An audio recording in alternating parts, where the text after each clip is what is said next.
Bismillahirrahmanirrahim. Uhaikum bitahiyatil Islam wa hiya tahiyatu ahlul jannah. Assalamualaikum warahmatullahi wabarakatuh. Waalaikumsalam warahmatullahi wabarakatuh. Alhamdulillahi rabbil alamin. Hamdan katsiran tayyiban fih kama yuhibbu rabbuna wa yarda. Asyhadu an la ilaha illallah wa asyhadu anna Muhammadan abduhu wa rasuluh. Qala Allah Ta'ala ya ayyuhalladzina amanu taqullaha wa qulu qawlan sadida yuslih lakum a'malakum wa yaghfir lakum dhunubakum wa may yuti'illaha wa rasulahu faqad faza fawzan 'azima. Amma ba'du, fa inna asdaqal hadithi kitabullah wa khairal hadi Muhammadin sallallahu alaihi wasallam wa syarrul umuri muhdatsatuha wa kullu muhdatsatin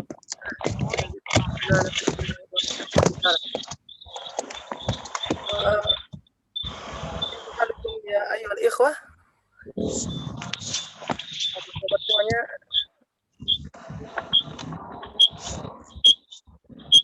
Nah, semoga dalam lindungan Allah Subhanahu wa taala dan terjaga dari bahaya. Amin ya rabbal alamin. Allahumma inna nas'aluka ilman nafi'an wa rizqan thayyiban wa amalan taqabbala. Baiklah, yang terhormat dosen kita Dr. Mempan Derajat Hafizahullah Ta'ala, dan kepada teman-teman S2 yang semoga dimuliakan oleh Allah Subhanahu wa taala. Izinkan kami pada sore hari yang berbahagia ini dan minta maaf tadi sebelumnya atas keterlambatan karena di waktu kita di Medan salatnya jam 4 tadi, jadi kita agak telat. Sekalian juga kita lagi di kampung saat lagi cari-cari jaringan, ya butuh perjuangan insyaallah. Baiklah, untuk pada kesempatan kali yang berbahagia ini pada mata pelajaran teori pendidikan komparatif yang insyaallah ana ditemani juga bersama Ustaz Ainun Najib hafizahullah taala, yang insyaallah yang akan kita bahas pada sore hari ini yaitu mengenal sistem pendidikan di Turki.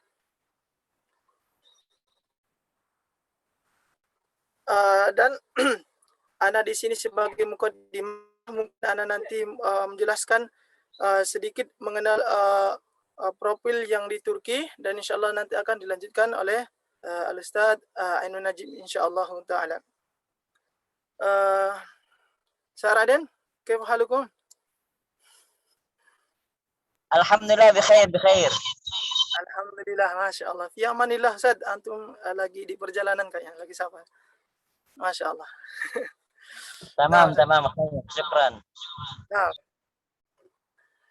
baiklah, ikhwah semuanya yang dimuliakan oleh Allah Subhanahu wa taala.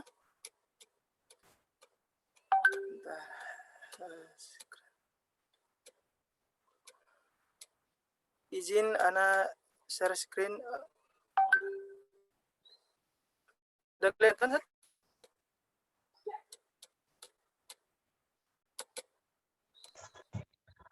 Khalas. Untuk mukanya insyaallah ana akan menjelaskan sedikit, dan insyaallah nanti akan dilanjutkan Ustaz Ainun Najib insyaallah yang akan lebih detailnya insyaallah taala. Baiklah. Bismillahirrahmanirrahim. Materi kita pada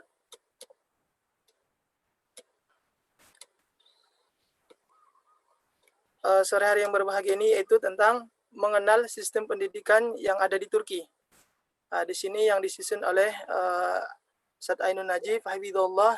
Semoga Allah selalu senantiasa menjaga beliau dan Hasbi dan temannya kepada Ustaz Ainun, jazakumullah khairan ya atas selama ini. Dan kita mengenal ketika kita berbicara tentang negara Turki, ya sebagaimana di Indonesia juga mungkin kita memiliki ada lambang negara. Mungkin kalau di Indonesia kita lambang negara Indonesia yaitu Garuda, sedangkan di Turki sendiri itu bergambarkan bintang, ya, bergambarkan bintang yang berwarna merah. Sedangkan benderanya itu sendiri kalau di Indonesia merah putih, sedangkan di negara Turki yaitu berwarnakan merah dan di tengahnya yaitu berwarna bintang, berbentuk bintang dan berwarna putih. Ini perbedaan lambangnya beserta negara bendera negara Turki. Dan berikutnya yaitu ini letak lokasi tempat Turki atau negara Turki.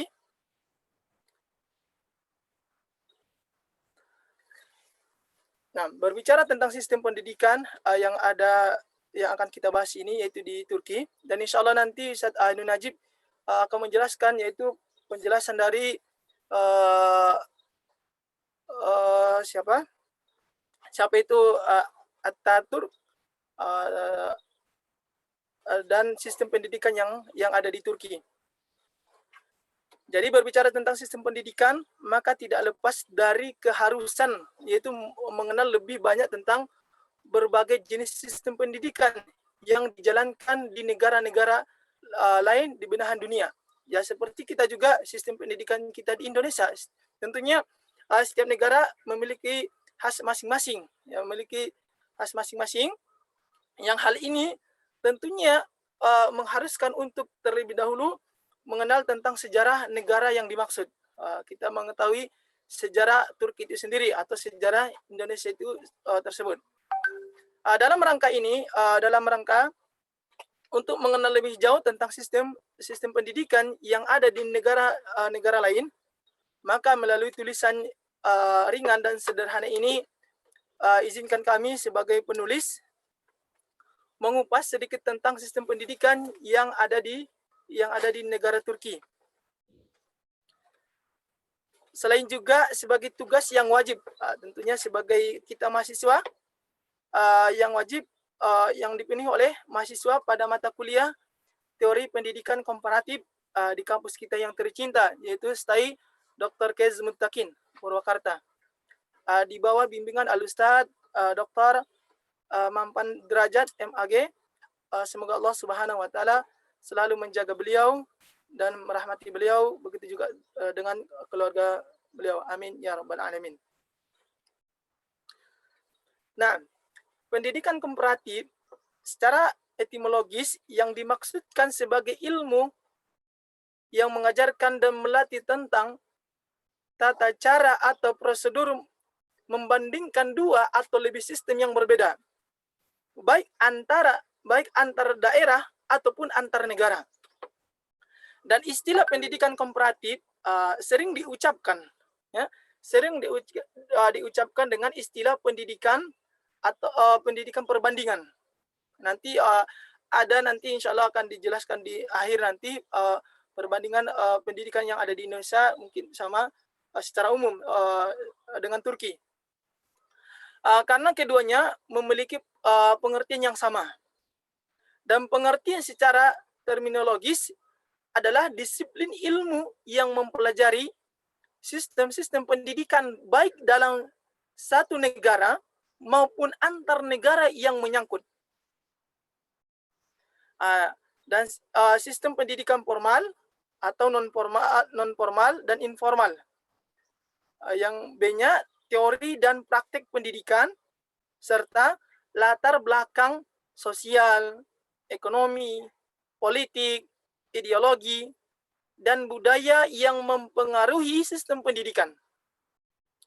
Sehingga setiap negara itu harus membandingkan pendidikannya dengan negara lain. Tujuannya untuk apa? Membandingkan untuk mengetahui sejauh mana perkembangan pendidikan di negara itu sendiri. Mungkin kita di Indonesia, bagaimana pendidikan kita? Apakah kita sudah memiliki pendidikan yang bagus, atau kita masih tertinggal dengan negara lain, atau terkhususnya mungkin negara-negara tetangga Malaysia, Singapura. Apalagi kita ketika berbicara dengan pendidikan yang ada di Singapura, Masya Allah, kita sudah mendengarkan pendidikan mereka itu sudah teratur dengan baik. Mungkin kita melihat di mana posisi baiknya, mungkin kita bisa mempelajarinya dan mempertimbangkan ataupun menerapkannya. Keharusan kita mempelajari pendidikan komparatif, yaitu agar kita mengerti konsep-konsep dasar. Jadi tujuan kita untuk mempelajari terkhusus di mata kuliah kita ini, yaitu teori pendidikan komparatif, yaitu untuk apa? Mengerti konsep-konsep dasar dan metode dalam membandingkan aneka sistem, baik di dalam Indonesia ini sendiri ataupun di luar negeri, dalam mengevaluasi keberhasilan dan kekurangan serta mengidentifikasi sesuatu yang bermanfaat atau tidak. Nah, dapat mempertimbangkan isu-isu pendidikan dan mengikuti perkembangan pendidikan secara global, serta memperoleh pengetahuan tentang model-model sistem pendidikan di berbagai negara dan faktor yang mempengaruhi dan melatar belakangi atau national karakter sistem tersebut. Inilah kenapa kita mempelajari pendidikan komparatif, itu agar kita mengerti konsep-konsep dasar ya, baik yang ada di Indonesia sendiri ataupun di luar negeri. Baik. Adapun profil negara Turki itu sendiri, ya, profil nama lengkapnya adalah Republik Turki, ya, Republic of Turkey. Dan nama lokalnya Turki Cumhuriyeti. Dan bentuk pemerintahan yang ada di Turki itu adalah Republik Parlementer. Sedangkan kepala negara ataupun presiden yaitu Recep Tayyip Erdogan. Mungkin kita sudah mengetahui beliau, ya, bukan sudah secara internasional dengan kemasyhuran beliau, dengan ketegasan beliau, dan beliau menjabat presiden sejak 10 Agustus 2014. Ini kalau tidak salah 2 periode. Kepala pemerintahan itu Presiden Recep Tayyip Erdogan, itu sejak 10 Agustus 2014. Sedangkan ibu kota Turki itu sendiri, kalau kita di Indonesia adalah Jakarta, sedangkan di Turki itu sendiri adalah di Ankara. Sedangkan luas wilayah yang ada di Turki itu 7.883.562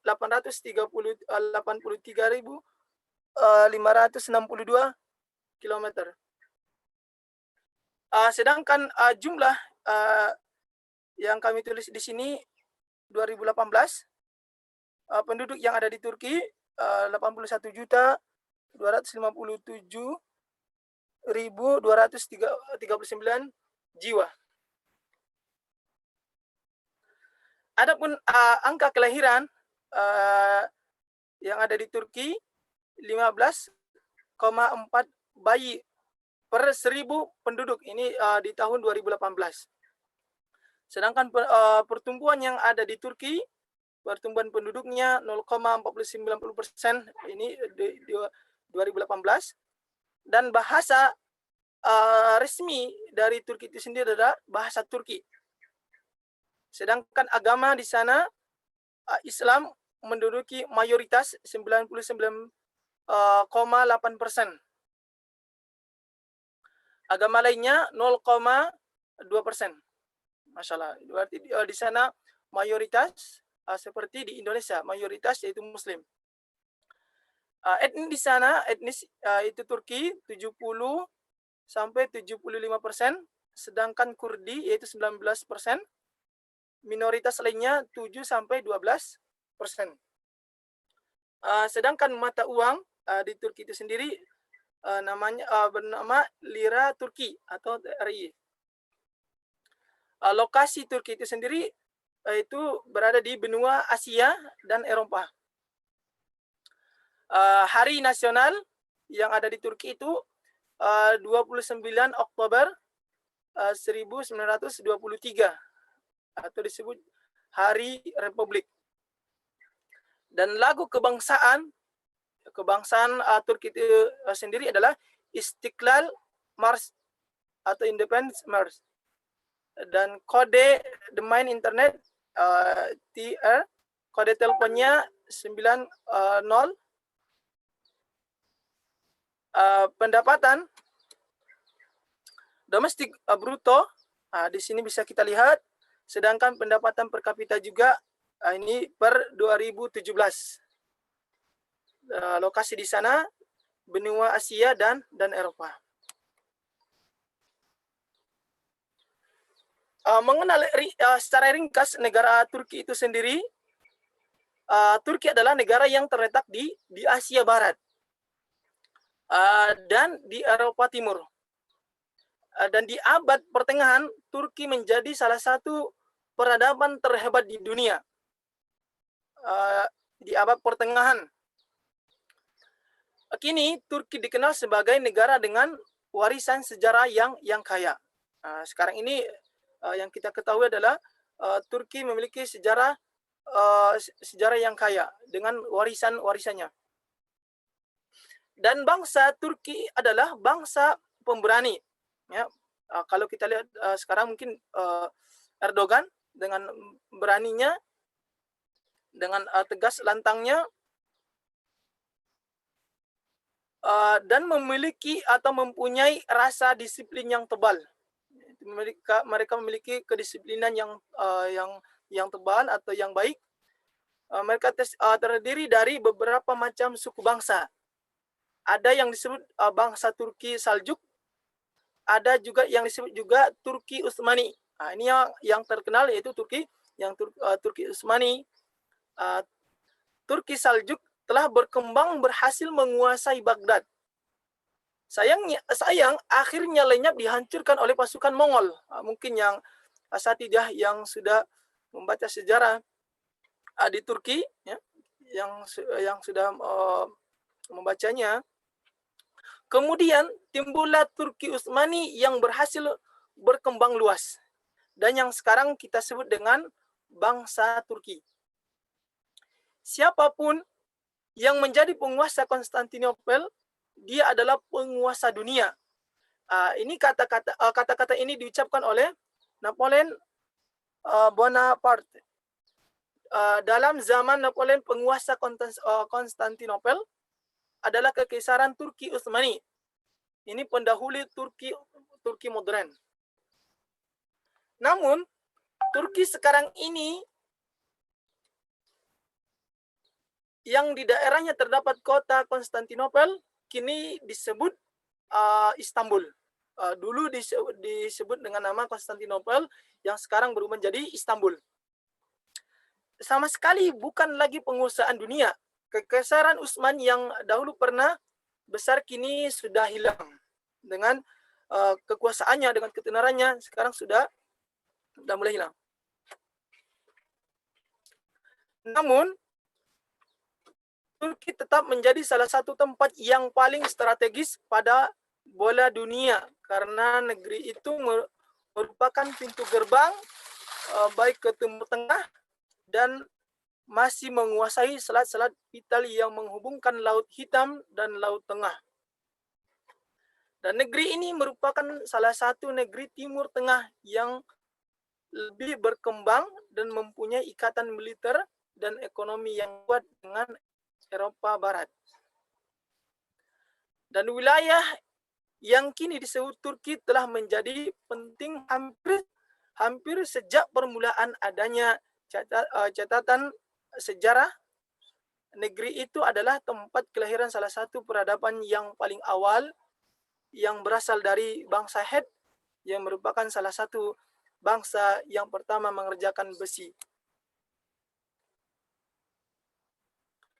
Dan bangsa Turki pertama diantaranya adalah suku Seljuk berpindah ke wilayah ini dari seberang pegunungan Ural.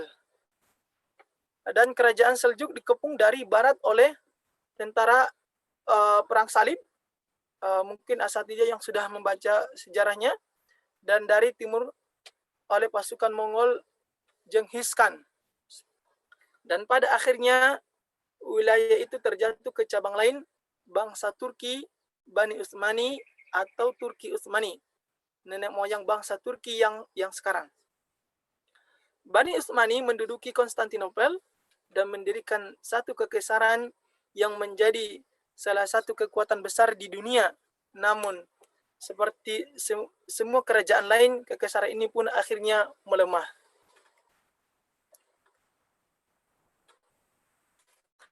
Dan bersama dengan melemahnya Bani Utsmani, kekuatan Eropa, khususnya Inggris, Prancis, dan Rusia berusaha menguasai Konstantinopel atau sedikitnya mencegah satu sama lain menguasainya. Akhirnya kekuasaan Turki Utsmani dilupakan dan muncullah Turki modern. Kemunculan Utsman dan tentaranya menarik banyak orang-orang di kawasan Timur Tengah. Mereka adalah keluarga dan suku yang berpindah, keluarga dan suku-suku yang berpindah-pindah dan tak punya pekerjaan. Dan mereka kemudian mengikuti Utsman untuk penghidupan tetap yang lebih baik. Mereka masuk Islam dan membantu Utsman memperluas wilayahnya. Utsman berperang melawan tentara Bizantium yang berpusat di Konstantinopel yang kini menjadi Istanbul. Bizantium adalah kekaisaran Kristen yang meneruskan kekaisaran Romawi. Pada tahun 1300, Utsman menguasai Anatolia setelah berkali-kali mengalahkan Bizantium. Utsman dan bangsanya semakin berkembang seiring dengan melemahnya kekaisaran Bizantium, dan ia menguasai teritori Bizantium dari pinggir. Kemudian di masa kepemimpinan Sultan Muhammad II atau 1400 pada tahun 1451, Turki Utsmani merebut Konstantinopel, ibu kota Bizantium. Konstantinopel dijadikan ibu kota oleh Turki Utsmani. Namanya diganti menjadi Istanbul. Kerajaan Utsmani mencapai puncak kejayaan pada abad ke-16 pada masa pemerintahan Sultan Salim I. Salim I memfokuskan ekspansi ke arah selatan Turki. Ia mempersatukan Baghdad, Kairo, dan sisa-sisa kekuasaan Bizantium dalam satu kekuasaan. Dan pada masa abad ke-15 hingga ke-17, Turki Utsmani menjadi kekhalifahan Islam terpenting di Timur Tengah dan semenanjung Balkan. Kejayaan berlanjut di bawah Sultan Sulaiman I yang naik tahta pada tahun 1520. Di bawah kekuasaannya, Turki Utsmani berhasil menguasai lembah Sungai Nil di Mesir dan lembah Sungai Furat hingga ke Gibraltar. Berikutnya, di Afrika Utara, pasukan Turki Utsmani memanah pasukan kerajaan Spanyol yang menyerang lewat lautan. Di masa ini, ajaran Islam berkembang pesat. Kebudayaan dan perdagangan juga mengalami kemajuan. Begitu pula kesusastraan dan ilmu pengetahuan. Rakyat hidup sejahtera. Pusat kekuasaan terbesar pada abad ke-15-an adalah kekuasaan Turki Utsmani, di mana kekuasaannya membentang dari Asia sampai Eropa. Namun, setelah 7 abad berkuasa, terjadi kegoncangan di dalam kekuasaan Ottoman, hingga pada akhir Perang Dunia ke-1, 1914 sampai 1918, di mana kekuatan Imperium Eropa mulai menggerogoti kekuasaan Ottoman baik yang berbeda di Asia maupun di Eropa. Perlahan, sedikit demi sedikit, Imperium Eropa memecah kekuasaan Ottoman. Mulai dari Afrika, Asia, dan Eropa melepaskan diri dari bagian kekuasaan Ottoman. Sejak saat itu, Turki sendiri telah dikepung oleh Inggris. Kondisi Turki mencekam, Sultan tidak bisa berbuat apa-apa. Dan yang terakhir, secara ringkasnya nanti insya Allah akan dilanjutkan oleh Ustaz Ainun Najib, yaitu mengenai ringkas Mustafa Kemal Atatürk. Sampai muncullah pembaharu dengan mengusung nasionalisme. Dia adalah Mustafa Pasha Kemal Atatürk 1981 sampai 1938. Lahir di Sanik, Kesultanan Utsmaniyah, 19 Mei 1881, meninggal di Istana Dolmabahçe, Istanbul, Turki, tanggal 10 November 1938 pada umur 57 tahun. Wafatnya Mustafa Pasha. Dan beliau juga dijuluki dengan Bapak Turki dan juluki Sang Penakluk karena telah berhasil mengusir orang-orang atau orang asing dari wilayah Turki. Dia membawa pembaharuan dengan nasionalisme, sekularisme, dan westernisasi. Meskipun kemudian ada yang menjulukinya sebagai penghancur Turki, yaitu Mustafa Pasha Kemal. Dia juga yang merubah Turki menjadi sebuah negara, bukan kekhalifahan yang bersumber kepada sultan.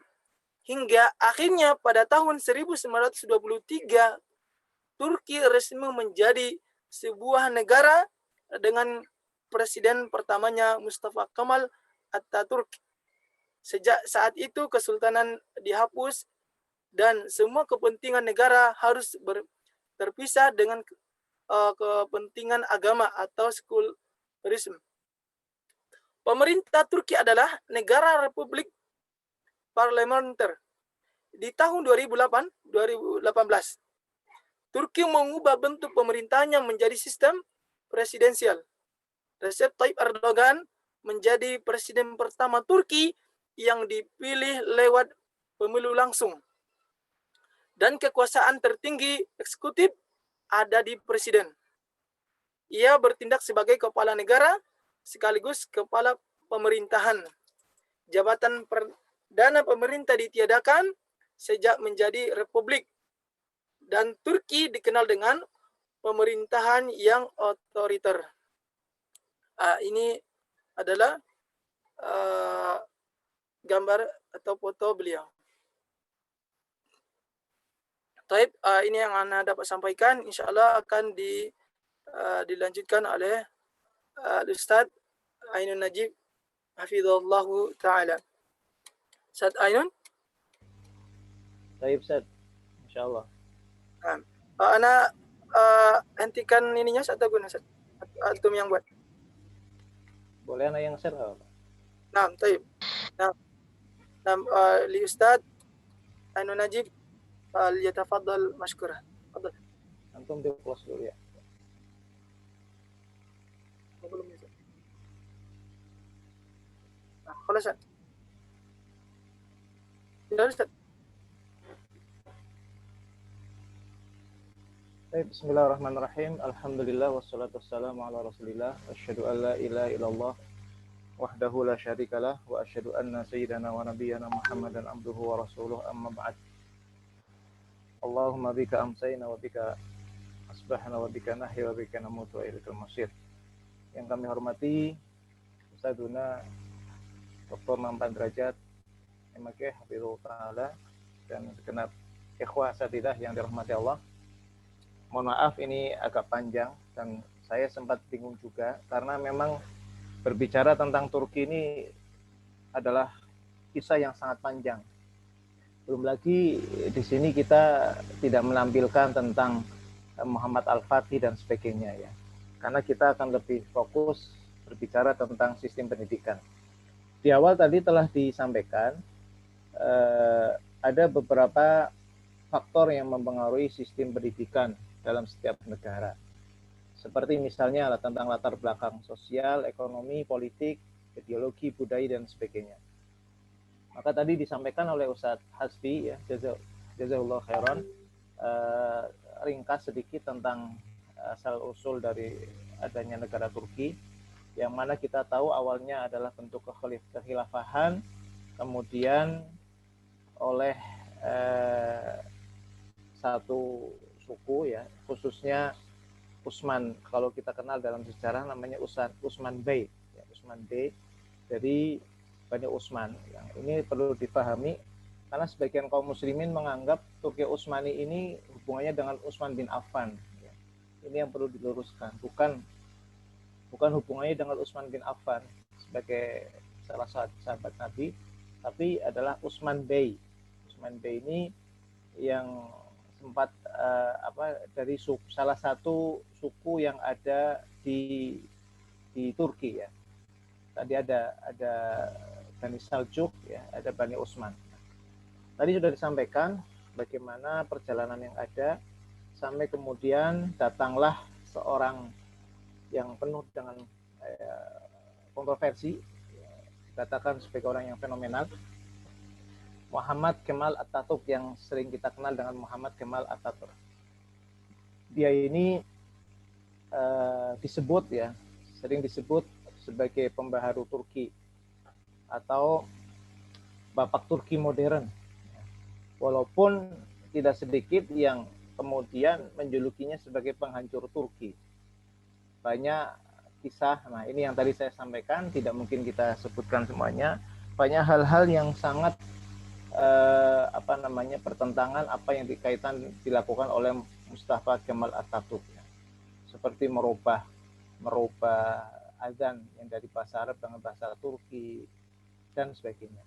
Sedikit kita mengenal tentang pribadi dia, bahwa Mustafa Kemal ini aslinya adalah seorang Yahudi. Ini mohon maaf, ini untuk kaitan dengan Mustafa Kemal Atatürk saya ambil dari tulisan Syekh Abdullah Azzam dalam sebuah majalah yang saya dapatkan, alhamdulillah, PDF-nya ya, yang beliau menjelaskan di dalam tulisan tersebut tentang bagaimana gerakan yang dilakukan oleh Mustafa Kemal Atatürk. Ternyata dia adalah seorang Yahudi dari sebuah kota di Turki yang bernama Tesalonika, yang mereka Yahudi ini dikenal dengan Yahudi Dumama. Mustafa ini merupakan seorang agen atau kaki tangan Yahudi internasional yang disusupkan ke dalam militer Turki, sehingga dia menjadi seorang jenderal untuk menghancurkan kekhalifahan Islam Turki Utsmaniyah yang menolak menyerahkan Al-Quds kepada Zionis Yahudi. Lewat konspirasi Yahudi internasional inilah kekhalifahan Turki Utsmaniyah akhirnya hancur pada tanggal 3 Maret 1924, hanya 27 tahun setelah Kongres Zionis Internasional pertama. Makanya tadi kita kenal di awal yang disampaikan oleh Ustadz Hasbi tadi, perjalanan adanya negara Turki sampai kemudian berubah ya dengan slogan nasionalisme, ternyata juga sekularisme dan westernisasi yang digembar-gemborkan oleh Mustafa Kemal Atatürk. Kemudian Mustafa Kemal ini menjadi penguasa dan menghancurkan seluruh kehidupan beragama di Turki. Makanya kalau dikatakan sebagai Bapak Turki modern, sebenarnya dia adalah menjadi penghancurnya dan menggantinya dengan paham sekuler. Ini sangat penting untuk kita ketahui, ya, sangat penting untuk kita ketahui, karena nanti akan berefek kepada sistem pendidikan yang akan kita bahas nanti. Dan Mustafa Kemal Atatürk merupakan seorang mason dari Lodz, Ghana. Ini dari dari Yahudi. Selama berkuasa, Mustafa Kemal memperlihatkan watak orang Yahudi asli yang sangat mematikan. Pernah suatu hari saat dia berkuasa, setelah melarang azan, Sini. bahasa Arab, hanya diperbolehkan bahasa Turki. Mustafa Kamal melewati masjid yang Sama ya? yang adanya masih Nanti bahasa Arab. nanti malam aja. Nah, saat itu juga Oh, ya udahlah nanti aja. dia langsung merobohkan masjid. Lagi kisah-kisah yang lainnya. Enak ya?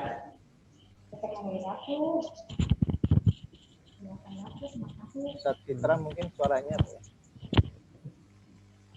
Belum lagi ketika Mustafa Kemal ini mewajibkan setiap orang Turki yang biasa memakai peci ya, sebagai identitas Muslim, diwajibkan memakai topi barat sebagai simbol kekafiran. Siapa yang tidak mau menuruti, hukumannya adalah mati. Hasilnya apa? Banyak orang-orang Turki, khususnya laki-laki, yang digantung di tiang gantungan gara-gara mempertahankan tentang peci.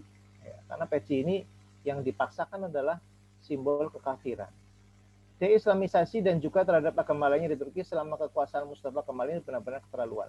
Tadi di depan sempat disampaikan tentang profil negara Turki, ya, bahwa disebutkan mayoritas penduduknya adalah agamanya Islam. Tapi kalau kita lihat di Wikipedia, tidak. Ya, nanti kita akan sebut. Ya. Kalau di Wikipedia ternyata tidak seperti itu. Kalau Islamnya hanya 65%. Di dalam buku Al-Manaratul Mafqudah, tulisan Syekh Abdul Azam, yang ini sudah diterjemahkan ke bahasa Indonesia, dia memaparkan kejadian tentang sakitnya Mustafa Kemal. Yang kondisi ini ditutup-tutupi oleh orang-orang Barat sampai sekarang. Menjelang sakaratul mautnya, yang sangat mengerikan karena mendapatkan penyakit yang luar biasa, Abdul Azam menulis, Mustafa Kemal terserang penyakit dalam, sirosis hepatitis, disebabkan alkohol yang terkandung dalam khamar, karena memang hobinya Mustafa ini minum khamar. Cairan berkumpul di perutnya secara kronis, ingatnya melemah, darahnya mulai mengalir dari hidung tanpa henti. Dia juga terserang penyakit kelamin. Akibat sering berbuat maksiat. Kalau dalam sejarah yang rinci lagi, memang dia bukan istrinya, mungkin wanitanya banyak. Untuk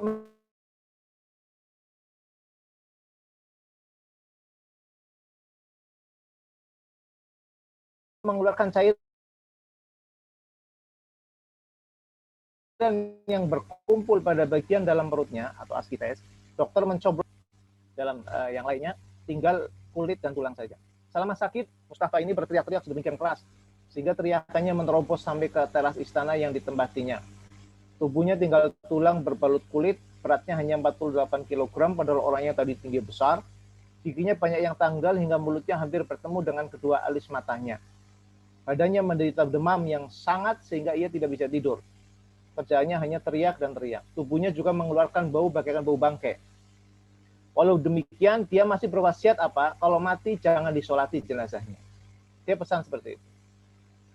Nah, Abdul Azam menuliskan pada hari Kamis 10 November tahun 1938 jam 9:05 pagi, pergilah Mustafa Kemal dari alam dunia dalam keadaan dilaknat di langit dan di bumi. Bahkan banyak penjelasan yang disebutkan oleh para ulama juga kaitan tentang mengomentari kematian Mustafa Kemal ini, sampai jasadnya saja tidak bisa dikuburkan. Ya. Ketika dikuburkan itu kemudian ambles dan sebagainya, akhirnya dimasukkan di museum. Ya. Dimasukkan di museum, tidak dalam keadaan dikubur, tapi ditindih oleh marmer. Dalam majalah Al-Mujtama Al-Kuwaiti pada tanggal 25 Desember 1978, edisi sekian, memuat sebuah dokumen rahasia tentang peranan dan konspirasi kaum Yahudi dalam menumbangkan kekhalifahan Turki Utsmaniyah. Dokumen ini berasal dari sebuah surat yang ditulis Duta Besar Inggris di Konstantinopel, Sir Gabriel Lodder, kepada Menteri Luar Negeri Inggris, Sir Harping, pada tanggal 29 Mei 1910. Dalam dokumen tersebut dipaparkan secara rinci bagaimana kaum Freemasonry, ya, Freemason dari Yahudi, ya, kita sering mengenalnya Freemasonry, melakukan penyusupan ke berbagai sektor vital pemerintahan Turki untuk mengakhiri kekuasaan Sultan Abdul Hamid II dan mengangkat Mustafa Kemal Atatürk untuk menghapuskan kekhalifahan Islam di Turki. Bahkan kaum Mason, ini orang Yahudi Turki ini, berhasil masuk dalam lingkaran pertama Sultan Abdul Hamid II sehingga banyak kebijakan yang disabot atau yang disalahgunakan. Demikian yang disebutkan oleh Syekh Abdullah Al-Azam, dan ini bukunya. Kalau nanti di antara asatidzah ada yang menghendaki, mungkin anak kirim PDF-nya insya Allah di grup, ya, biar untuk bisa membaca lebih lanjut lagi. Kemudian sedikit mengenal tentang geografisnya, karena beberapa hal yang bisa mempengaruhi sistem pendidikan adalah juga dari sisi geografis. Saya sebutkan mungkin secara ringkas saja, tidak saya baca semuanya. Tentang penduduk Turki, ini dihuni dari berbagai bangsa dari sejak zaman dulu. Ya. Yang kemudian dari bangsa orang Yunani juga, orang Arab dan sebagainya bercampur di dalamnya. Sehingga ada juga di Turki yang dikenal dengan orang-orang Kurdi, ya, orang-orang Kurdi, ya, atau orang-orang non-Turki. Sebagian dari mereka itu tinggal di daerah tenggara Turki, ya. Sampai jumlahnya ada 20% dari populasi yang ada. Nah, ini bahasa dan agama yang saya tampilkan di sini, saya nukil dari Wikipedia. Ini berbeda dengan profil yang tadi saya sebutkan. Kalau di profil yang tadi saya sebutkan, agama Islam 99,8%, yang lainnya 0,2%. Padahal di Wikipedia yang ditampilkan adalah agama di Turki ini dari tahun 2016, Islam Sunni 65%, Islam Syiah 4%, Muslim yang tidak berafiliasi 14%, kekristenan 2%, tidak beragama berarti ateis 7%, spiritual tapi tidak beragama 6%, agama lainnya 2%. Mereka memang benar-benar menjadi negara sekuler tanpa agama resmi. Ya. Yang awalnya dulu adalah Islam. Ya. Apalagi kalau kita mengenal tentang perjuangan Muhammad Al-Fatih. Kemudian tidak lepas kalau bicara Turki, biasanya kita kebab Turki ya. Maka saya sebutkan kulinernya ini. Turki memiliki beberapa macam masakan. Di antaranya adalah baklava, doner, kebab, puding nasi dan sebagainya ya. Ini untuk pengetahuan saja. Ya, biar tambah lapar ini nanti kita ya. Mungkin nanti habis ini ada yang pesan kebab Turki, silakan. Nggak tahu ini yang baklava kalau di tempat kita namanya apalah ini. Kemudian puding nasi Turki. Kalau saya pribadi sih nggak suka rasanya asin. Kemudian iklim. Turki ini memiliki 4 musim. Ada musim semi, musim panas, musim gugur, musim dingin. Nah, ada iklim di Turki namanya iklim Mediterania. Iklim Mediterania ini iklim pada kebanyakan wilayah cekungan Mediterania sebagai bagian dari iklim subtropis. Sehingga Pak, kalau musim dinginnya memang kebangetan, kalau musim panas, panasnya juga luar biasa. Jadi serba ekstrim. Pertanian, sekitar 40% dari angkatan kerja bergerak di bidang pertanian. Gandum, kemudian jagung, beras, kebun kapas, dan sebagainya. Ini diantaranya, yang sebelah kiri adalah gandum, yang kanan kapas, dan memang terkenal dengan gandumnya, gandum Turki. Kemudian warisan budaya. Ya, warisan budayanya juga ini juga akan berpengaruh, dan kita kenal tentang warisan-warisan yang ada apa namanya itu, senam sufi Turki juga ada ya, itu warisan yang mungkin sampai sekarang masih ada. Nah, kemudian juga ada kerajinan-kerajinan yang ada seperti karpet ya, terkenal dengan karpetnya, keramiknya, ubinya ya, dan sebagainya. Kemudian tentang pemerintahannya. Pemerintahan Turki adalah republik yang tadi sudah disebutkan secara ringkas ya. Diatur dalam konstitusi yang disahkan pada tahun 1982. Yang tadinya kekhalifahan sampai kemudian sekuler, nah akhirnya sekarang menjadi presidensial ya. Dan ini ya tetap ada kurang plus minusnya lah ya. Ada plus minusnya yang tentunya akan kita dapatkan. Kemudian berkaitan dengan profil pendidikan di Turki, ya, kita masuk mulai tentang masalah pendidikan di Turki. Sebagaimana telah kita ketahui pada awalnya Turki adalah negara yang berbentuk kerajaan. Awalnya negara yang berbentuk kerajaan. Saat ini pemerintahan Turki berbentuk republik. Ibu kotanya Istanbul. Ya. Republik Turki termasuk sebagai negara yang memproklamirkan diri sebagai negara sekuler. Namun tidak bisa dipungkiri bahwa jiwa Islamnya tetap melekat dan tak terpisahkan dari bangsa Turki. Begitupun berdampak terhadap kemajuan pendidikan di negara tersebut. Pada tahun 1845 di Turki dibentuk Komisi Pendidikan yang bertugas mempelajari dan mempersiapkan terwujudnya suatu sistem pendidikan untuk memenuhi kebutuhan masyarakat. Komisi Pendidikan ini memberikan beberapa usulan, diantaranya agar diciptakan suatu sistem pendidikan atau persekolahan yang mencakup pendidikan dasar, menengah, dan pendidikan tinggi. Karena ternyata sistem pendidikan di Turki nggak jauh beda dengan di Indonesia. Yang kedua, usulan yang kedua, agar dibentuk satu departemen khusus yang mengurusi pendidikan dan pengajaran yang disebut dengan Departemen Pengajaran Umum. Kalau di sini kita mungkin Departemen Pendidikan dan Kebudayaan. Yang ketiga, agar didirikan Universitas Kerajaan Utsmani. Ya, dan ternyata memang ada 2 universitas besar yang ada di Turki.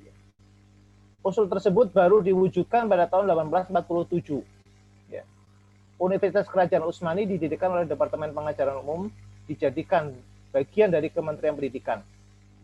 Awalnya dulu wajib belajar gratis. Selama pendidikan dasar telah disetujui dengan dimulai dibangun dan dipersiapkan sarana pendidikan yang diperlukan. Republik Turki menyediakan pendidikan agama yang ditangani oleh 3 tingkat lembaga yang berbeda. Yang pertama, universitas di bawah penanganan Menteri Pendidikan Nasional. Yang kedua, Direktorat Urusan Agama. Dan yang ketiga, sektor swasta.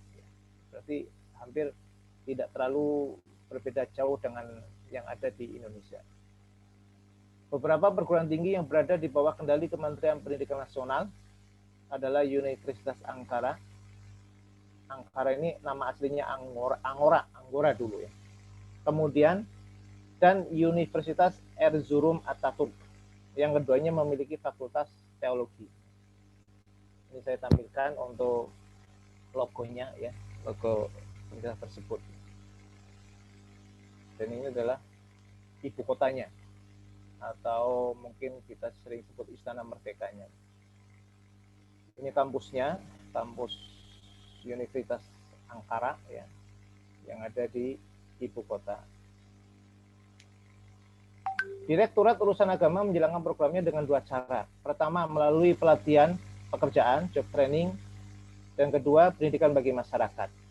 Yang pertama ini pelatihan pekerjaan ditangani oleh Departemen Pendidikan, Keagamaan, dan Pelayanan Keagamaan bagi Masyarakat. Yang kedua, pendidikan bagi masyarakat dilaksanakan dalam 2 bentuk. Ini hampir di Indonesia juga. Pendidikan khusus Al-Quran. Materi intinya adalah pelajaran Al-Quran. Padahal dahulu di zaman Mustafa Kemal Atatürk dilarang untuk membelajar Al-Quran. Bahkan tidak boleh ada orang membaca Al-Quran. Pendidikan umum keagamaan diarahkan pada pembinaan penceramah agama, imam, dan khotib yang biasa dibutuhkan pada sholat Jumat, pernikahan, atau peristiwa keagamaan. Mungkin ada istilahnya sertifikasi mungkin ya. Lembaga pendidikan swasta bebas didirikan di negara Turki, di mana di dalamnya banyak masyarakat muslim yang melaksanakan pendidikan khusus di bidang keislaman. Umumnya, pendidikan swasta ini mencakup pelajaran Al-Quran bagi anak-anak, komputer dan terjemahan Al-Quran dan hadis Nabi Muhammad SAW. Lembaga pendidikan agama swasta ini menciptakan kesempatan bagi mereka yang tidak dapat mengikuti program pelatihan resmi, karena didirikan oleh swasta. Masyarakat Turki tergolong taat agama. Ini buktinya ketika hari Jumat, hari raya, ya, bulan Ramadan, mereka ramai meramaikan masjid-masjid. Ya. Juga pada acara-acara perkawinan. Sehingga ada satu adat di Turki, Al-Quran amat berarti sebagai hadiah bagi mempelai perempuan. Termasuk karpet untuk sholat, karena terkenal dengan karpetnya yang sangat bagus. Banyak masjid didirikan di Turki. Tidak ada satu desa pun di Anatolia, kecuali pasti di dalamnya ada masjid. Ya, kecuali pasti di dalamnya ada masjid. Kemudian, pendidikan di Turki diatur oleh sistem nasional yang didirikan sesuai dengan reformasi Atatürk setelah perang kemerdekaan Turki. Ini adalah sistem negara yang dirancang untuk menghasilkan kelas profesional terampil untuk lembaga sosial dan ekonomi bangsa. Jadi meskipun sudah berubah pemerintahannya Muhammad Kemal Atatürk, tapi tetap ada dari sekian persen yang tetap memengaruhi. Nah, ini tadi sistem politik pun tetap berpengaruh, tidak bisa ditinggalkan begitu saja. Sebagaimana di Indonesia, di zaman Belanda masih ada beberapa sistem yang ternyata masih digunakan ya, atau masih berpengaruh. Pada tahun 1924 ada 479 madrasah ditutup. kursus agama dihapus dari kurikulum di sekolah-sekolah tinggi. Pada tahun 1927 di sekolah menengah dan sekolah dasar. Pada tahun 1933 Darul Funun di Istanbul ditutup pula. Padahal ini sebagai pusat dari para ulama atau kitab-kitab Turos ya. Dan diubah menjadi Universitas Istanbul. Pada tahun 1949, instruksi agama di sekolah-sekolah umum dipulihkan atas perintah tertulis dari orang tua siswa. Setelah perdebatan panjang, kemudian pendidikan agama di sekolah umum dikenalkan lagi di sekolah dasar. Nanti kita akan sebutkan lebih rinci lagi. Sistem pendidikan di Turki, telah menjadi salah satu paling penting, bahkan perkara yang sangat penting bagi masyarakat Turki. Ini telah digambarkan sebagai ciri khas dari elit dan telah ditemukan untuk menjadi kriteria penting yang mendasari perbedaan sosial antara orang-orang yang ada di Turki. Jadi perhatian masyarakat Turki, bangsa Turki terhadap pendidikan ternyata memang sangat tinggi ya, sangat tinggi.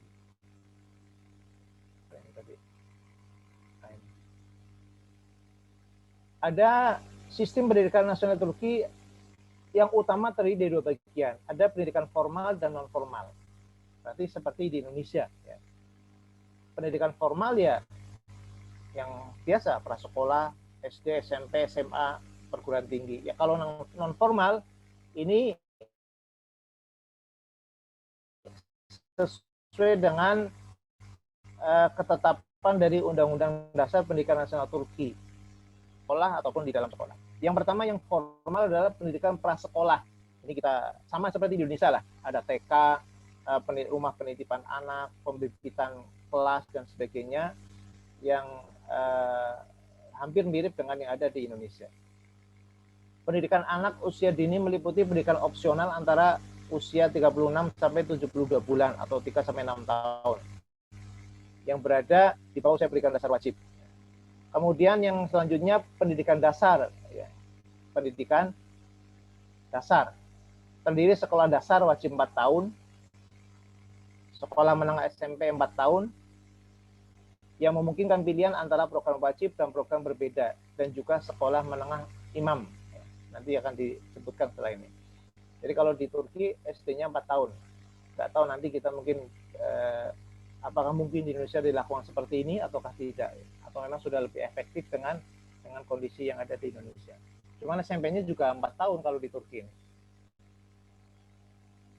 Kemudian sekolah menengah umum adalah sebentar.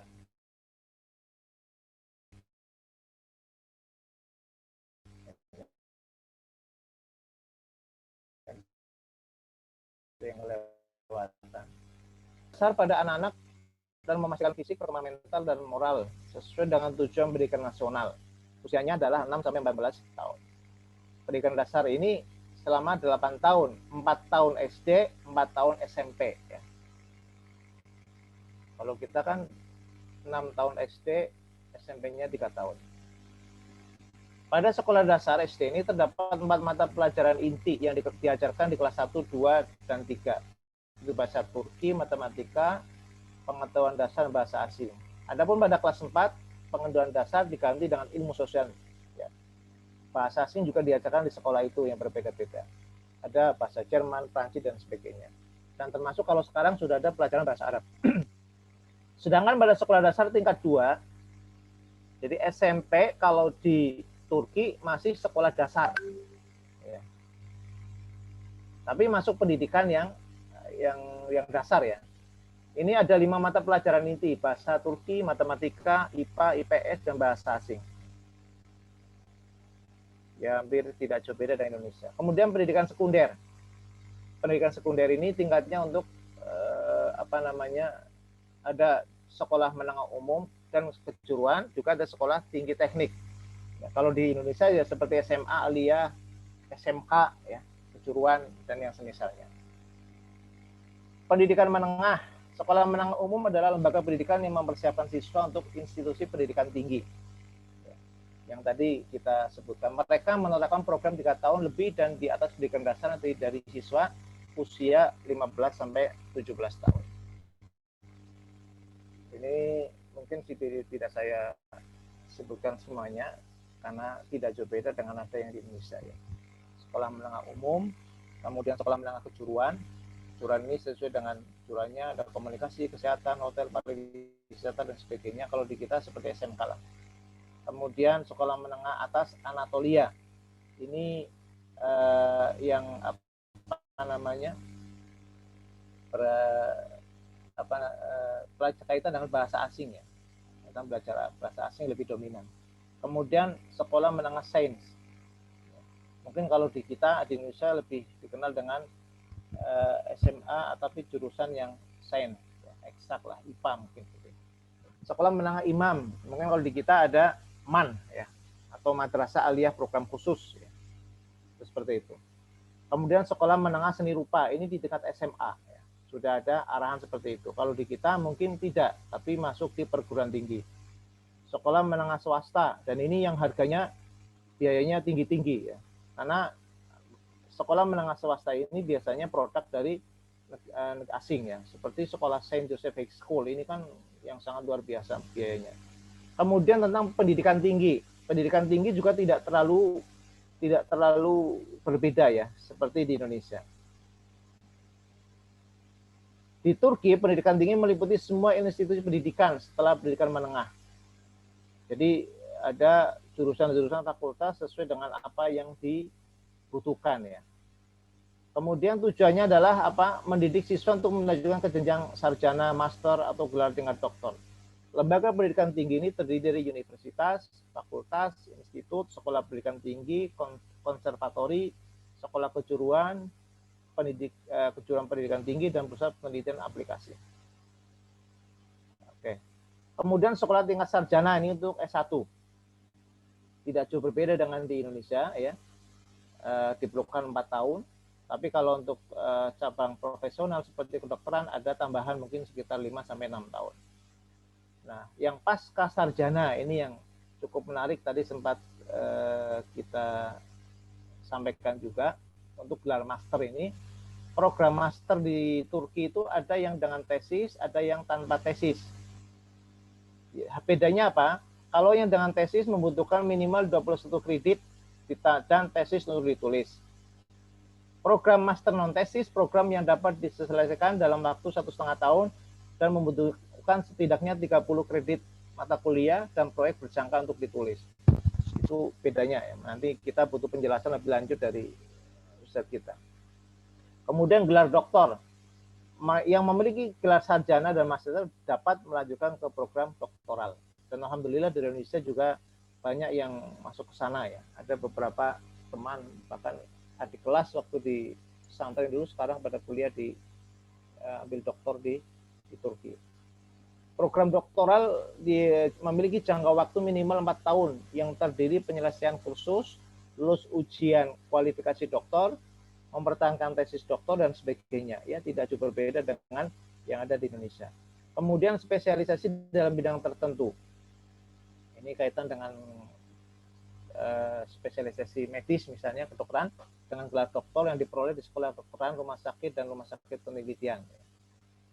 Kemudian juga kemahiran dalam seni ya, karena memang Turki juga diakui dengan karya seninya, ya, baik seni ukir dan sebagainya. Kemudian pasca doktoral biasanya ditempuh selama 2 tahun bagi mahasiswa yang telah lulus doktoral. Pasca doktoral biasanya berisi penelitian yang diadakan oleh mahasiswa dengan dosen-dosen pembimbing. Nah, ini yang saya belum paham apakah di Indonesia ada semacam ini atau tidak. Mungkin itu yang kita sampaikan. Adapun tujuan pendidikan di Turki bisa nanti untuk kita bahas lagi. Yang terakhir, perbandingan pendidikan di Turki dan Indonesia. Ya, hampir tidak jauh berbeda. Kemudian tadi sudah kita sebutkan, hanya saja ada yang menarik ini, bahwasanya yang ke-8 ini, di Turki terlihat hubungan kerjasama yang baik antar sekolah dengan masyarakat. Turki merupakan contoh sangat baik tentang kedekatan hubungan antar sekolah dengan orang tua siswa dan masyarakat sekitar sekolah. Bahkan sekolah menyediakan kamera monitor yang bisa diakses langsung oleh orang tua siswa dari rumahnya. Orang tua bisa mengetahui kegiatan anaknya di sekolah, aktivitasnya di dalam kelas, dan lain-lain. Jadi orang tua ikut mengawasi jalannya kegiatan pembelajaran. Dengan demikian, guru juga tidak bisa berbuat macam-macam. Dan guru-guru di sana memperlakukan siswanya dengan sangat baik. Kemudian kepedulian masyarakat, ya. Kepedulian masyarakat juga dibuktikan di mana ini pada poin yang 12, semua orang baik yang kaya maupun orang yang hidup pas-pasan sudah terbiasa menyumbangkan uang mereka untuk memajukan pendidikan. Yang lebih berkesan lagi bahwa setiap penyumbang, besar atau kecil, tidak pernah ikut campur tentang penggunaan uang yang mereka sumbangkan. Mungkin sedikit berbeda dengan di kita kebiasaan, apa yang sudah diberikan oleh orang tua, maka outputnya pun antara inputnya dan output ada tuntutannya. Barangkali ini yang bisa kami sampaikan. Mohon maaf sekali dengan panjangnya makalah yang ada. Mudah-mudahan tidak mengurangi kesempatan untuk berdiskusi. Mohon arahan selanjutnya dari Ustaz kita, Dr. Mampan Derajat, dan juga masukan dari segenap asatidzah yang lainnya yang sudah lebih banyak memiliki pengalaman dalam mengelola pendidikan. Jazakumullahu khairan. Selanjutnya saya serahkan kepada Ustaz Hasbi. Barakallahu fiikum. Fiikum barakallah. Masya Allah. Jazakallah khairan ya Ustazuna Al-Fadil. Ya Ustazuna Al-Fadil. Inilah penjelasan atau pemaparan kami dalam pendidikan yang ada di Turki. Mungkin pada saat ini adalah diskusi. Mungkin ada teman-teman yang mau menambahkan atau mungkin kritisi ataupun yang lainnya. Kuliah tafadhal masykur. Silakan. Mungkin mengurangi karena kebanyakan ini. Nah, Ustaz Surip kayaknya menambah ini. Fadhal Ustaz Surip. Bismillahirrahmanirrahim. Barakallahu fikum. Masya Allah.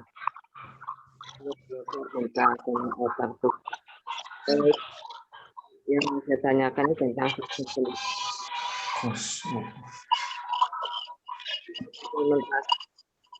proses sejak 2001 ini membuat sistem pendidikan di negara tersebut setara dengan negara-negara di Eropa. Sedangkan untuk sistem pendidikannya sendiri, Turki menggunakan two-tier system. Kecuali untuk beberapa jurusan seperti ilmu kedokteran, gigi, ilmu kedokteran hewan, farmasi, dan obat-obatan.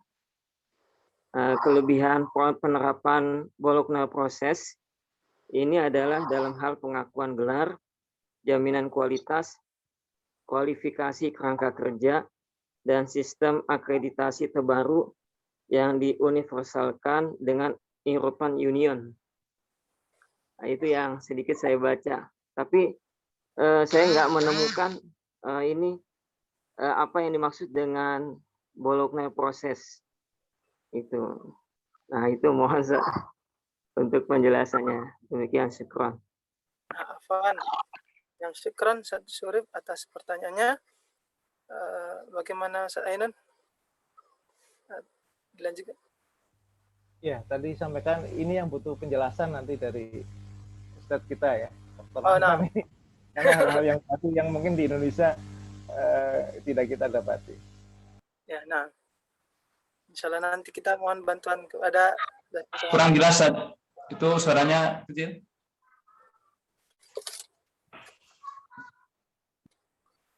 Ustaz Surip yang tadi suaranya terputus-putus. Langsung ke pertanyaannya mungkin dengan jelas pertanyaannya. Ya, tentang sistem pendidikan di Turki itu setara dengan di Eropa, yaitu mengimplementasikan sistem Bologna proses sejak 2001. Nah, pertanyaannya apa sih Bologna proses itu? Dan juga sistem yang lain adalah two-tier system. Nah, seperti itu, Ustaz. Mohon penjelasannya. Afwan. Nah, syukran Ustaz Surip. Mungkin kepada teman-teman yang lain ada yang bisa membantu menjawab atau menambahkan. Nah, tafadhal.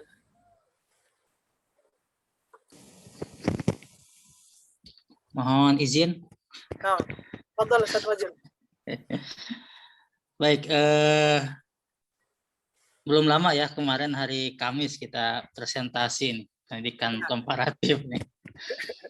Nah, saya kemarin itu ada satu poin yang belum tersampaikan ya. Jadi teringat juga sekarang di Turki ini tentang potret terkini ya pendidikan di sana di masa pandemi ini. Apakah sama dengan di Indonesia gitu?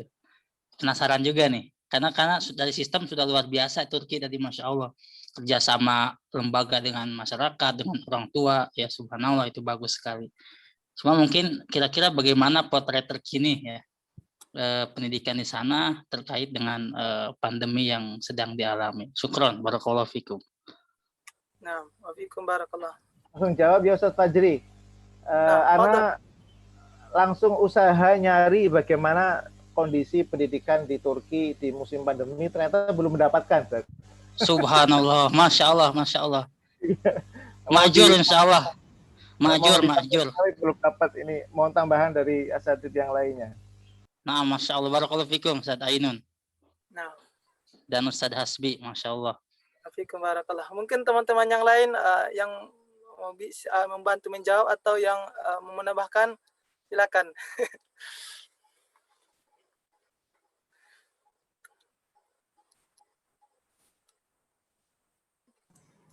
Assalamualaikum Ustaz Hasbi. Nah, waalaikumsalam Ustaz Fitra. Nah, fadal Ustaz. Izin bertanya. Oh, fadal. Tadi disampaikan di poin terakhir, menarik apa yang disampaikan oleh Ustadz Ainun terkait dengan bagaimana adanya kerjasama, kontribusi, sinergi, sumbangsih antara satu lembaga dengan masyarakat, satu lembaga dengan orang tua. Tadi kemudian di poin terakhir juga disampaikan bahwa sampai-sampai orang tua tersebut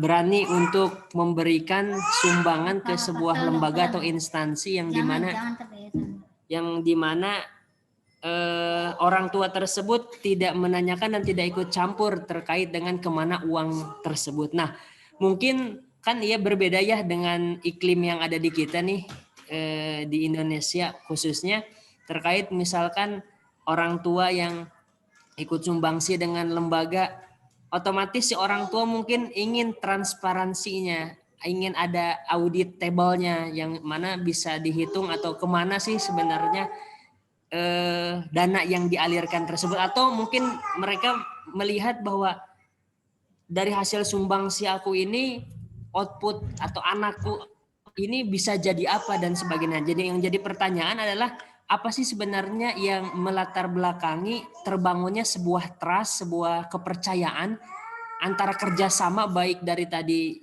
lembaga dengan masyarakat, bahkan lembaga dengan orang tua tersebut. Mungkin kalau misalkan kita tahu latar belakang yang bisa membangun trust tersebut, sebuah kepercayaan tersebut mungkin bisa diimplementasikan di negeri kita. Hadza wallahu a'lam bishawab. Ustaz Ainun dan Ustaz langsung dijawab ya.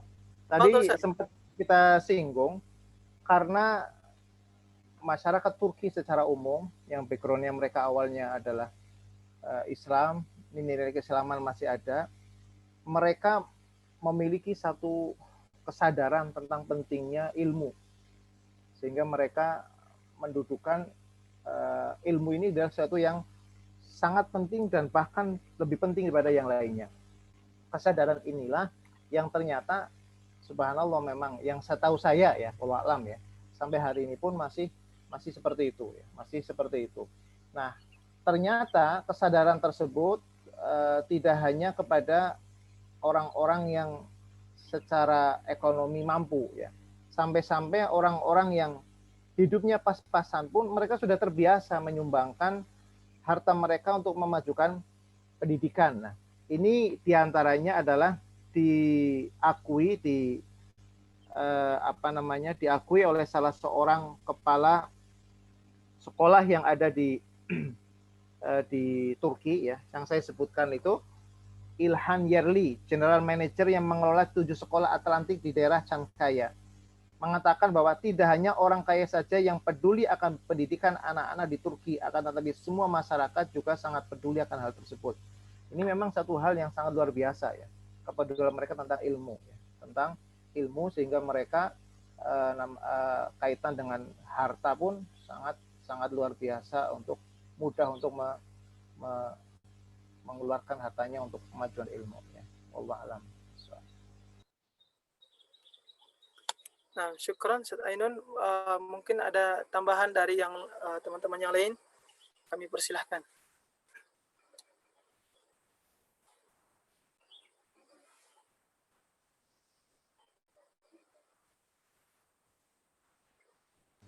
Oke. Kita menunggu komentar dari ini, masukan arahan dari Ustadz kita, Dr. Manpan nih. Sebelum masuk maghrib ini. Siap. Oke, kalau tidak ada lagi dari teman-teman semuanya, kita berikan waktu mungkin sebagai pembimbing kita, Dr. Manpan Derajat, Hafizullah, waktu dan tempat kami persilahkan dengan segala hormat. Fadhil.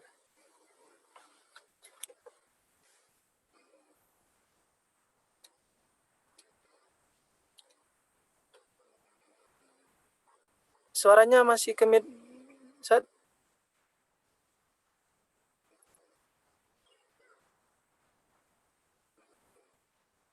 Pak Dokter, suaranya masih ke-mute.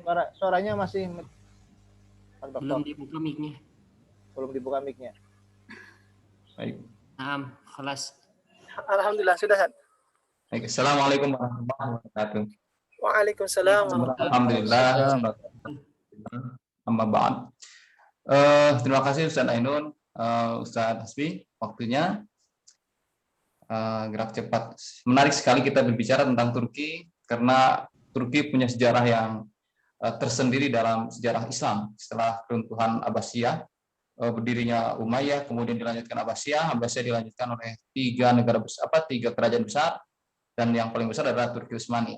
Pada masa keruntuhan Abbasiyah itu 1158 kalau tidak salah, keruntuhan Abbasiyah, kemudian masa gelap, kemudian muncul Turki Utsmani 1400 sekian saya lihat ya.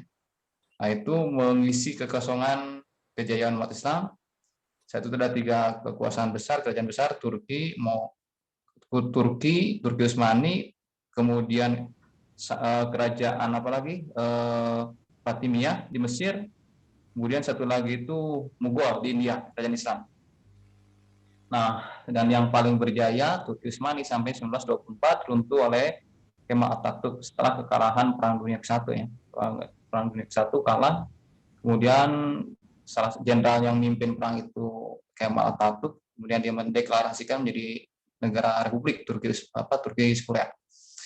Ini tidak akan habis dibahas karena bagian dari sejarah kita sebagai umat Islam membahas Turki itu. Jadi tadi Ustaz Aspi dan Ustaz Ainun membahas Turki, memang tidak abdul kalau tidak dibaca sejarahnya langsung ke poin pendidikan, memang tidak abdul. Tapi memang tema kita adalah studi komparatif pendidikan di Turki. Pendidikan di Turki mengalami proses yang turun naik fluktuatif, terutama setelah berdirinya Republik Turki oleh Kemal Atatürk, merubah sistem kekhalifahan menjadi sistem pemerintahan republik dan mendeklarasikan diri sebagai negara sekuler, ingin seperti Eropa. Turki ini unik karena berada di dua benua Asia dan benua Eropa.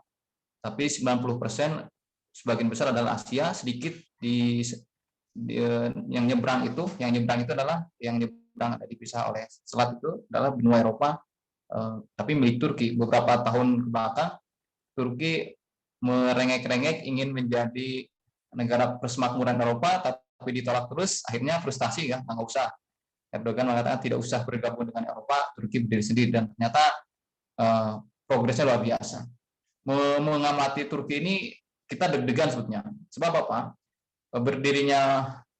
Menangnya partai AKP dipimpin oleh Erdogan sekarang itu harap-harap cemas. Artinya apa? Karena AKP berdiri membawa isu agama, dan jika Turki maju membawa isu agama itu menjadi kabar baik buat negara-negara Islam, ya negara-negara yang memeluk agamanya Islam, bahwa ternyata jika pemerintahan tidak lepas dari agama akan maju seperti Turki. Tapi akan menjadi kabar buruk, menjadi presiden buruk jika Turki tidak maju seperti sekarang karena isu agama yang dibawa oleh Turki itu. Ini kita berharap Turki akan semakin maju karena mencerminkan ya negara-negara Islam di dunia itu yang paling kalah adalah Turki yang memang membawa isu agama. Tapi jangan dikira bahwa Turki itu berhasil lepas dari sekularisme, tidak. Partai AKP itu menang kalau tidak salah tidak sampai 60%, 50% sekian. Artinya ada 40 sekian persen masih sekuler. Jadi kekuatan sekularisme yang disebarkan oleh Kemal Atatürk itu masih kuat mengakar di sebagian kecil, mungkin bukan sebagian kecil, di 40% warga Turki yang tidak mendukung gerakan Erdogan. Erdogan kemarin menangnya tidak sampai 60%, 50 sekian persen. Artinya negaranya secara pemerintahan sudah dibawa ke arah lepas dari sekularisme, tetapi secara budaya, secara sosial, masyarakat Turki masih ada 40% yang sekuler. Peresmian kemarin masjid terbaru di Turki, kita lihat beritanya itu di pusat jantung kota yang saya lupa nama kotanya, itu di demo itu oleh masyarakat sana, membuat masjid saja di demo itu di sana karena mereka menganggap ini akan islamisasi daerah ini katanya, luar biasa. Dan saya baca artikel ada seorang guru Indonesia yang tinggal di Turki, dia melamar beberapa sekolah favorit di Turki. Ada sekolah-sekolah favorit di Turki yang jika diterima di sini, Anda sebagai seorang muslimah Indonesia harus melepaskan jilbab. Masih banyak sekolah yang melarang sampai sekarang. Sekolah swasta betul, tapi kalau sekolah negeri sudah tidak. Kalau sekolah negeri sudah dalam kontrol pemerintah, tapi kalau sekolah swasta masih ada sekolah swasta yang melarang gurunya menggunakan jilbab. Itu kan swasta tidak bisa otomatis pemerintah membuat aturan ketat terhadap sekolah swasta tersebut. Artinya sekularisme di Turki ini masih panjang perjalanannya untuk sampai kembali seperti sebelum Kemal Atatürk itu ada. Bagaimana sistem pendidikan Turki pas Kemal itu ya kita sudah banyak belajar ya dalam sejarah Islam bagaimana Kemal melepaskan sistem nilai-nilai keislaman dari akar masyarakat Turki yang sebagian besar itu adalah Muslim, seperti adzan tidak boleh keras, kalaupun adzan itu tidak boleh. Saya dengar itu, saya baca juga ada yang melarang adzan menggunakan bahasa Arab, harus pakai bahasa Indonesia. Kemudian pendidikan agama awal-awal Kemal Atatürk dilepaskan, tapi sebagian sini mulai ada tetapi kecil. Dan aturan-aturan yang berbau agama, simbol-simbol agama tidak boleh ada dalam sistem pemerintahan. Kemudian ketika partai AKP menang, Erdogan jadi perdana menteri, menjadi presiden, mulailah Erdogan berkuasa dan alhamdulillah kita dengar bagaimana islamisasi mulai dibangkitkan kembali, termasuk dalam pendidikan. Yang menarik bagi saya adalah Erdogan berani membuat reformasi pendidikan, salah satunya adalah memasukkan materi jihad dalam pendidikan Islam di semua jenjang. Materi jihad masuk. Mungkin untuk membangkitkan nasionalisme Turki, bahwa Turki pernah berjaya begitu. Kemudian baru-baru ini melarang mata pelajaran biologi mengajarkan teori evolusi Darwin. Ini luar biasa nih, terobosan baru dalam pendidikan di Turki yang melarang teori evolusi Darwin diajarkan di di Turki. Ini semangat spirit Islam Erdogan yang menurut saya perlu diapresiasi. Tetapi tentu bukan berarti tanpa penolakan dari sebagian 40% masyarakat Turki yang sekuler itu. Bahkan pengamat politik Turki mengatakan bahwa kemenangan Erdogan lebih dari 50% itu tidak semua warga yang Islam atau tidak sekuler, sebab ada orang sekuler juga yang mendukung Erdogan karena dia merasakan ada perbaikan secara ekonomi. Jadi mungkin yang Islamnya mungkin sampai 4 yang betul-betul merasakan kehadiran Erdogan sebagai kebangkitan Islam mungkin 40%. Tapi kenapa kemarin menang sampai 50% sekian? Ya orang-orang yang square, tapi dia dukung Erdogan karena dia merasakan ada perbaikan ekonomi. Dan memang betul, Erdogan begitu pesat membangun ekonomi Turki sehingga menjadi negara yang diperhitungkan, terutama perkembangan teknologi militernya setelah kemarin mengalahkan Armenia, Azerbaijan yang didukung oleh Turki dengan senjata-senjata canggih buatan Turki. Itu menjadi daya tawar tersendiri posisi Turki sebagai representasi umat Islam di kancah politik internasional. Kembali ke sistem pendidikan di Turki, sama halnya dengan di Indonesia, Turki itu ada sekolah negeri, ada sekolah swasta, kemudian ada pendidikan formal, ada pendidikan non formal, kemudian juga sistem pendidikannya adalah sentralistik, jadi terpusat, tidak otonomi daerah. Nah, kalau di Indonesia pendidikannya diotonomikan. Hanya 2 hal saja yang tidak kalau tidak salah hanya 5 hal yang tidak diotonomikan, tapi di Turki itu sentralistik, semua pendidikan terpusat. Yang berbeda tuh menarik di Turki itu adalah pendidikan itu dibagi 3 level. Tadi sudah disampaikan Ustaz Ainun tadi ya, bahwa pendidikan dasar itu SD, SMP. Jadi 12 tahun pendidikan itu di Turki itu dibagi 3 tahun pendidikan 3 tahun pendidikan setara SD, 4 tahun pendidikan setara SD kelas 1 sampai kelas 4, kemudian kelas 5, 6, 7, 8 adalah setara SMP tapi masih pendidikan dasar, baru kelas 9, 10, 11, 12 pendidikan atas, SMK, SMU, itu pendidikan menengah atas. Pendidikan menengah. Menengah.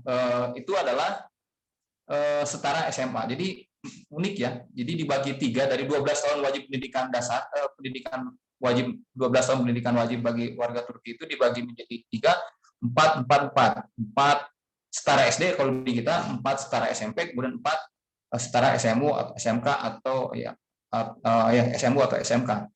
Nah, kemudian pemerintahannya itu Menteri Pendidikan itu, Kementerian Pendidikannya dibagi 2, seperti Indonesia kemarin periode pertama. Periode pertama Jokowi itu Kementerian Pendidikan itu dibagi 2, Menteri Pendidikan dan Kebudayaan, Menteri Pendidikan, kemudian Menteri Pendidikan Tinggi. Jadi yang ngurus pendidikan tinggi itu ada kementerian tersendiri. Sama halnya dengan di Indonesia dulu. Kemarin kita kan zaman SBY juga zaman Jokowi periode pertama kalau tidak salah masih dibagi 2 pendidikan itu, kementerian itu. Tapi sekarang sudah dilebur menjadi Kementerian Pendidikan dan Kebudayaan, mencakup pendidikan dasar, menengah, dan pendidikan tinggi. Kalau di Turki masih dibagi 2, memang dibagi 2. Nah, jadi sebetulnya urusan pendidikan tinggi kementerian dibagi 2 itu bukan hanya di Indonesia, dan saya kira bukan hal yang aneh ya. Ada kementerian-kementerian Ristek, ada kementerian pendidikan menengah, ada kementerian pendidikan tinggi di negara lain pun sama. Terus tadi ada pertanyaan, ada perguruan tinggi ada yang pakai tesis dan tidak, sebenarnya itu bukan hal yang baru. Di Indonesia pun ada, namanya itu adalah standar internasional di dunia internasional, Master by Research namanya ya, Master by Research dan Master by Coursework. Jadi kalau Master by Research atau Master pakai tesis lah, itu magister pakai tesis, ada magister tanpa tesis, atau Master by Research, ada Master by Coursework. Jadi coursework itu artinya kuliah, dia tambah mata kuliahnya. Kalau Master by tesis sedikit mata kuliahnya, tetapi ada tesis yang harus dikerjakan. Tapi sebagian besar di dunia itu lebih banyak mengambil Master by tesis atau by research, sebab sebagian besar yang menggunakan Master by research itu lanjut ke S3. Tapi kalau yang by coursework itu tidak lanjut ke S3 biasanya itu, dan gelarnya berbeda. Kalau di Indonesia gelarnya sama. Ada kampus yang menerapkan riset Master by coursework itu gelarnya sama. Kalau di Eropa, di Australia beda. Master by thesis gelarnya MPhil, Master of Philosophy. Tapi kalau S2-nya tanpa tesis atau Master course by work coursework itu gelarnya kalau tidak salah Master of Science, MSc. Kalau MSc itu kuliahnya S2, kuliah doang, nggak riset. Nah, kira-kira begitu. Kalau di Indonesia sama. Kemudian ada tadi pertanyaan tuh yang tadi pertanyaan tuh apa? Yang Turki itu sama dengan Eropa. Apa tuh? Saya lupa lah. Yang kurang jelas, tadi kurang jelas. Ustaz Surip.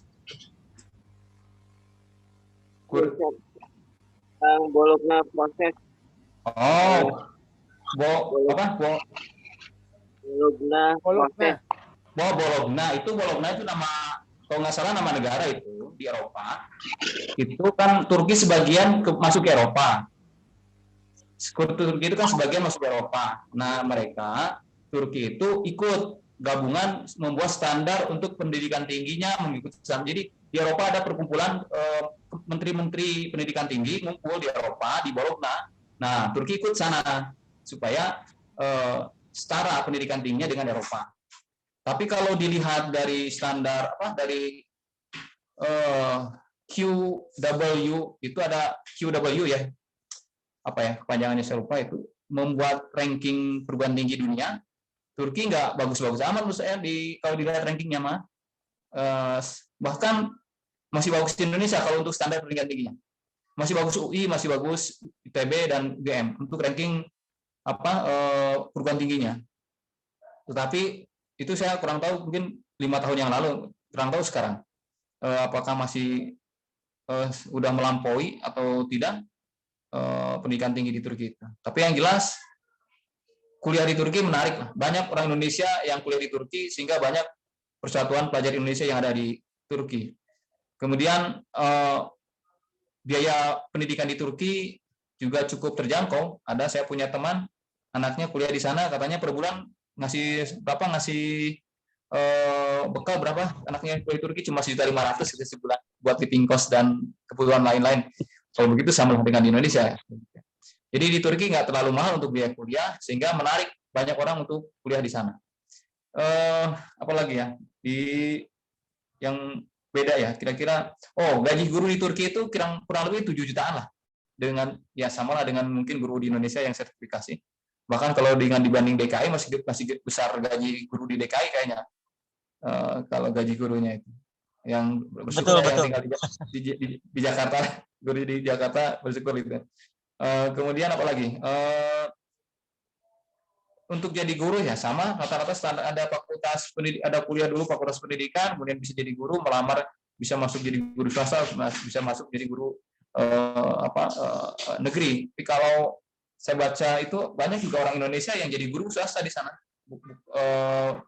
Ada yang guru magang, ada yang guru beneran tinggal di sana, dia jadi guru, melamar jadi guru.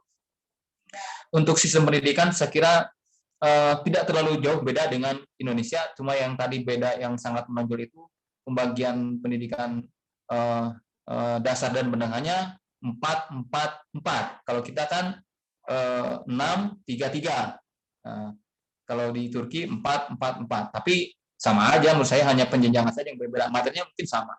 Sebab apa? Saya mungkin ini sedikit keluar dari konteks ini. Jadi gini, untuk mata pelajaran kenapa saya katakan sama walaupun hanya jenjang yang berbeda, sebab untuk pelajaran-pelajaran tertentu ada standar internasional, kita bisa mendownload. Kalau mau tahu belajar matematika di Jerman seperti apa, mau tahu belajar matematika misalnya di Australia seperti apa, ya kita tinggal download ada standar matematika untuk anak sesuai dengan usianya gitu kan. Usia 7 tahun seperti apa pelajaran matematikanya, usia 8 tahun, 9 tahun. Jadi ada standar internasional. Kita bisa jadi SMP kelas 1 sama dengan SD atau di Turki itu SD itu kelas 4 sama dengan SMP kelas 5 sama dengan di kita SD kelas 5 gitu kan. Walaupun nama SD-nya beda, jenjangnya beda, tapi bisa jadi pelajarannya sama karena ada standar yang bisa dilihat kira-kira begitu. Kemudian apalagi saya kira itu mungkin yang saya tahu tentang pendidikan di Turki. Kita bisa mengambil ibrah apa yang baik di Turki, tidak bisa ambil. Tapi yang menurut saya kenapa Turki menjadi pusat perhatian, pertama memang tadi disampaikan oleh makalah, Turki meninggalkan banyak sejarah. Di sana ada Konstantinopel, ada negara ada pulau, ada kota yang dulu dikuasai oleh Romawi dan itu menjadi kota kedua, Romawi Barat ya kan. Romawi dibagi dua ya, ada kalau misalnya Indonesia itu ada dulu Jakarta, ada Jogja. Nah dulu itu pemerintahan Romawi itu ada dua, ada di Roma Itali, ada di Romanya kedua di Turki, Konstantinopel, sehingga itu menjadi salah satu kekuatan Romawi. Ketika Roma di Konstantinopel diambil alih, ya runtuhlah atau putuslah salah satu tangannya, dan itu menjadi awal kehancuran kerajaan Romawi itu. Dan kenapa Turki menjadi pusat perhatian, karena saat itu banyak nilai sejarahnya di sana. Yang kedua, sekarang menjadi representasi negara-negara Islam atas keberaniannya melawan hegemoni Amerika, Israel, dengan kerasnya suara Erdogan melawan kezaliman mereka itu. Demikian yang saya bisa sampaikan. Barangkali ada yang mau menambahkan pertanyaan sebelum ditutup.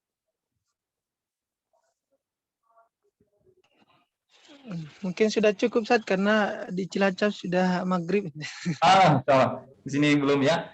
Baik, Ustaz. Terima kasih atas perhatiannya. Mohon maaf bila ada kata-kata yang kurang benar. Mudah-mudahan ada yang bisa diambil hikmahnya. Demikian. Assalamualaikum warahmatullahi wabarakatuh. Waalaikumsalam warahmatullahi wabarakatuh. Waalaikumsalam warahmatullahi wabarakatuh.